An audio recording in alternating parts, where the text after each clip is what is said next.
முதலமைச்சர் புதிதாக கவிதை எழுதினாலும் மக்கள் ஏமாற மாட்டார்கள் என்று தமிழிசை சவுந்தரராஜன் சொல்லியிருக்காங்க.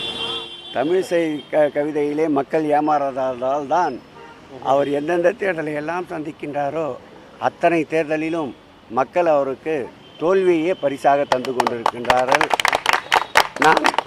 நான் ஒரு புதிய கவிதையை அவர்களுக்கு உரித்தாக்குகிறேன். தோல்வியின் முகமே தமிழிசையே, எங்கள் அக்காவே வருக.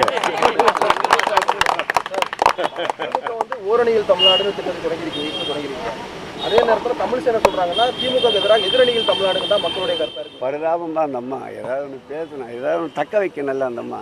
அங்கே ஏற்கனவே நாற்காலி போட்டி கடுமையாக இருக்குது. அங்கே அண்ணாமலையா இன்னும் பாரதிய ஜனதா கட்சியில் செல்வாக்கு பெற்ற தலைவரா, அல்லது நயினார் நாகேந்திரனா செல்வாக்கு பெற்ற தலைவரா, மறுபுறம் அக்கா தமிழிசை நான் செல்வாக்கு பெற்ற தலைவர் என்று காட்டிக்கொள்வதற்காக அனுதினமும் நாளொரு மேனியும் பொழுதொரு வண்ணமாக இரவு பகல் என்று யோசித்து இது போன்ற ஊடகங்களுக்கு ஏதாவது செய்தியை தந்து கொண்டிருக்கின்றார்கள்.